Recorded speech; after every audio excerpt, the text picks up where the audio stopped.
Hey everybody, welcome back. In today's video, we will be doing a movie review for Sonic, and we will also talk about the end credit scene. If you want to just jump towards the end credit scene, I will put a timestamp in the description, and also I'll comment it as well.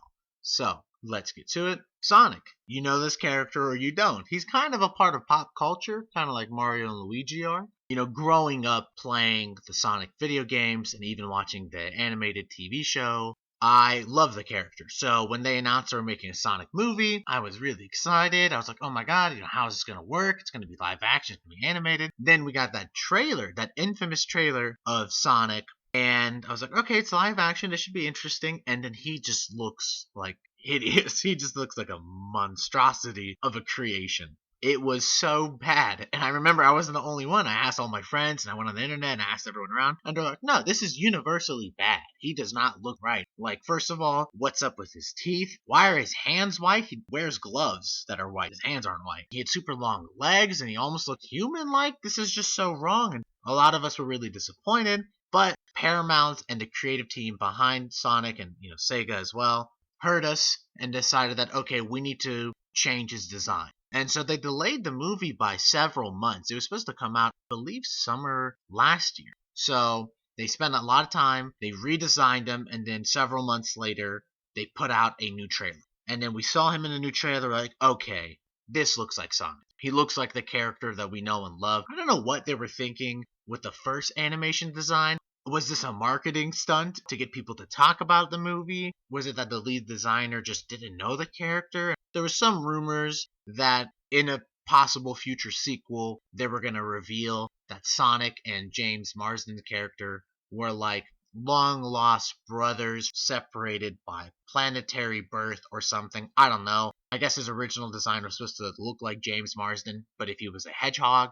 Again, I don't entirely know if that's true, but Sonic basically sees James Marsden's character as like a fatherly figure, so it could play to the father-son thing. Maybe they were going for that angle, but then people realized that, hey, this is Sonic, this isn't some weird one-off movie, so don't do that. I don't know if that idea is going to ever come back for a future movie, but it's definitely been scrapped. So we got the redesign. He looks like himself. He looks really good. The movie is a lot of fun.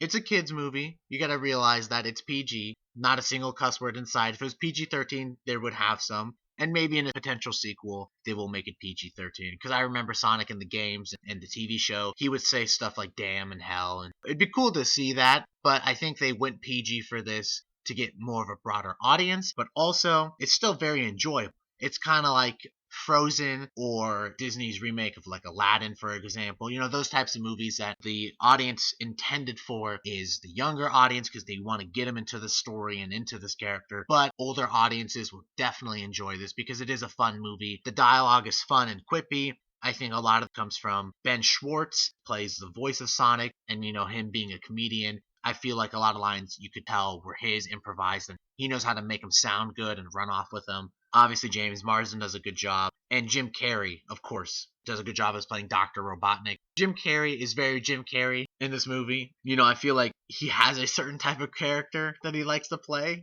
But he's just so good at those type of characters. So he was the perfect person for this role. But yeah, no, the CGI looks very good. There is Baby Sonic, just way too cute. I would love to see a sequel movie to this because it's kind of left off to where they could if the movie does well, so hopefully it does well. Okay, now time for spoilers. On the screen in a few seconds, I'll put up the spoiler thing, and then I'll take it off the screen, and then you know when to tune back in if you don't want to hear this part of the video. So, spoilers. Alright, let's get into it. The movie ended, and the very last scene showed Dr. Robotnik on the Mushroom Planet. It's been a long period of time because, his mustache is crazy and he shaved his head, so he looks like his classic character. And he still has that one Sonic hair that still has energy, I guess, so he'll probably figure his way off that world. And then the credits roll, and then in the middle of the credits, we get another scene. We're at Green Hill, and a ring opens up. And who jumps out of the ring? It's Tails. Tails is Sonic's best friend, his, partner, and they always roll around together. He has some sort of a device, and he's like, well, it looks like he's been here. He's like, I really need his help. Hopefully he's nearby. His tail splits into two, and he starts flying off, and he starts looking for Sonic, and that's how the scene ends. Tails is now in Green Hill, so if they make a sequel, I think they're going to start off with Tails looking and then finding Sonic and explaining everything. I don't think Sonic knows Tails. I think Tails knows of Sonic because he knows of his power. In the beginning of the movie, we saw the echidnas, which are the species that Knuckles is, and they were attacking Big Owl and Sonic as well because they wanted Sonic's power. I think there's a good chance that the echidna and probably Knuckles took over that island that Sonic is from.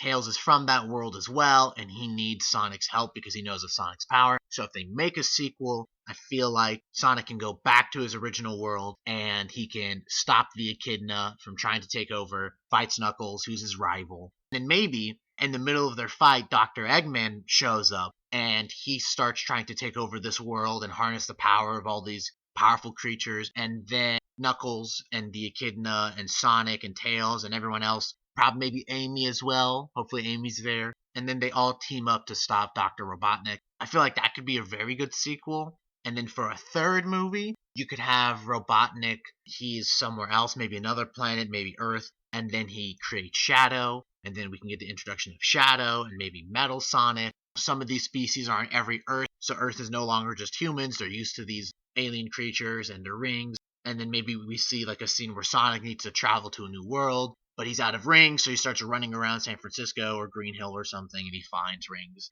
So yeah, I think there's a lot here. I think there's a lot that could happen. And if this movie does well, and I really hope it does, I'd love to see where they're going with this. That was a cool end credit scene, seeing Tails like that. Alright, spoilers are gone. Welcome back to the video. Sonic, it's a great movie. Go out and see it. I want it to do well because I want a sequel. And yeah, so that should be it. Thanks for watching, everybody. Leave a like if you liked the video. Subscribe. Leave a comment down below. What is your favorite Sonic game? And if they make a sequel, what would you like to see?